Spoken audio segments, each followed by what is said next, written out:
Hello everyone, now I know what you're thinking, 13 Sentinels Aegis isn't a visual novel, and that is true, but this is such a great game that we want to tell you about it because we think that if you love visual novels, you will love this game. So why not tell you about it, have a little quick review about this absolute adventure classic. This review was written by the main man, that is Miguel Marin, so go follow him on Twitter with the links in the description. And yeah, these are his words, not mine. Let's see what he thinks. It was back in 2009 when we saw Vanillaware's 2D action side-scroller Muramasa the Demon Blade land on the Waggle festival that was the Wii, but perhaps due to its muted commercial success, no other game of theirs would come to any Nintendo platform since, until now, with the release of the highly acclaimed 13 Sentinels Aegis Rim. It has been a couple of years since it debuted on Sony's platform, but now that we finally have our hands on it on the Switch, did it truly live up to its massive hype? Here would be the point in the video where we explain the story and its premise, but we won't be doing that this time. This is the type of game that you want to go in as blind as you possibly can. All you need to know is that for this one, it is a roller coaster of a story with densely complex science fiction themes, giant robots, mechs, and high schoolers. Thankfully, we were so kind as to use the Japanese translation as the basis for this footage, so you can't know anything. It was totally intentional, not an excuse. Anyway, as the title of this game implies, the game is presented from 13 points of view, 13 characters.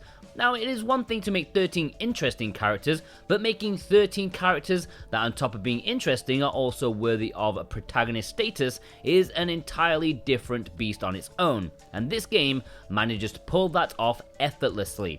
It has a wide, diverse cast of memorable characters with believable development arcs, and where not a single one of them is treated as an afterthought. It is so easy to emotionally attach yourself to them, which makes seeing their relationships evolve that much more gratifying. This great characterization is palpable whenever they interact with each other, since their conversations are smooth and natural to the point where the line between what belongs to the main narrative and simply small talk is completely blurred. The way this game structurally works is that once you finish the prologue, you will be mostly free to pick whichever protagonist you wish. This non-linear approach to its storytelling could have led to a lot of confusion, which, to be fair, it certainly does at first, but it is somewhat mitigated thanks to the characters having their own independent goals and role in the story overall. This makes every storyline feel unique and distinctive, so when they occasionally cross paths, it becomes much easier to determine where, and most importantly when, each scene is happening. It also helps that the pacing during the story segment is pretty much close to perfect. Each portion of the plot is always delivered using the same sequence: introduction, development, revelation, cliffhanger. So it basically feels like reading a collection of chained mini-stories rather than a continuously flowing narrative, which could have been a whole lot more confusing. Plus, you can always listen to the inner thoughts of the protagonist to better grasp their circumstances and general state of mind at any specific moment. This is massively helpful when picking up characters after not using them for a while. The Archives mode is also a great aid when piecing together this puzzle-like plot. Although if I were to complain for the sake of complaining, I feel it could have been improved by making the thumbnails of the events either animated or at least giving them a more unique visual image to better differentiate them. But of course, besides the adventure part of this game, it also features some gameplay-focused portions in the form of strategy battles. Here you will simultaneously control up to 6 mechs and try to defeat the robots invading the city. There are different types of mechs, each with their unique moves, which alongside the stats of your mech can be upgraded in an RPG style leveling up system.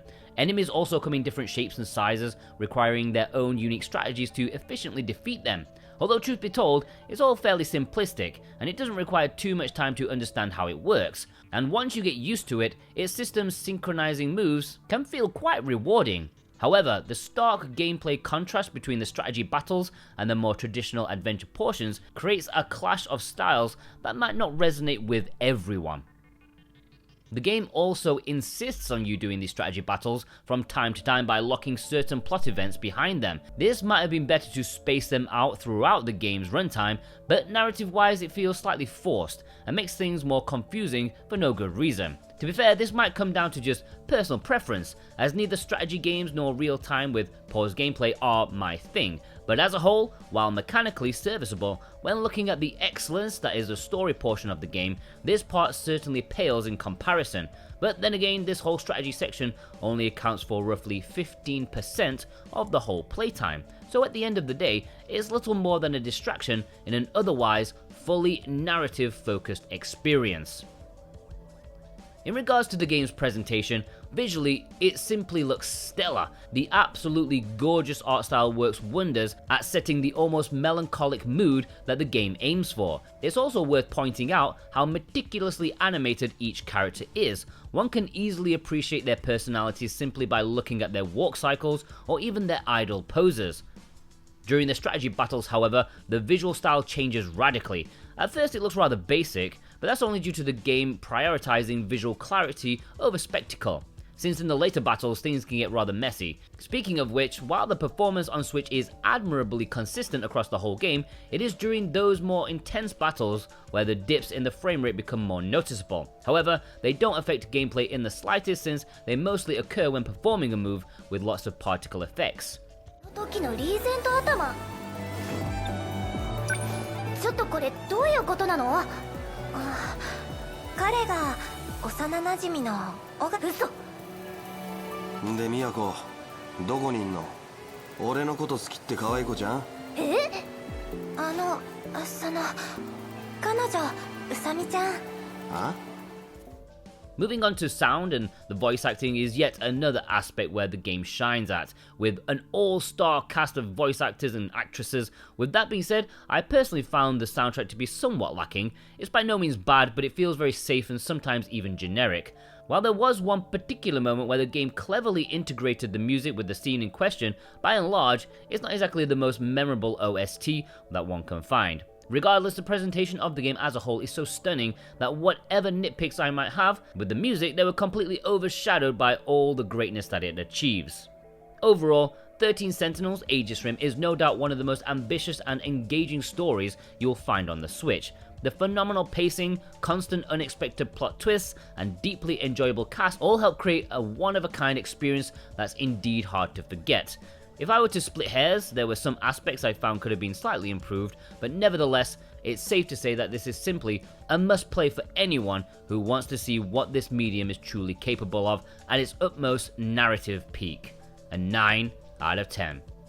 And there we go, not exactly a visual novel, but we definitely feel that if you enjoy VNs, you will 100% enjoy 13 Sentinels as well. It is really worth looking into. Thanks to Marion for writing this review. Please follow him on Twitter with the link in the description. Thanks to everyone who's subscribed already. If you're not, then be sure to do so if you love visual novels. Click that bell button and help us spread the word. If you want to purchase this physically, then there are links in the description and you can support us at the same time. Please check out some of our other stuff. Go enjoy the VNs.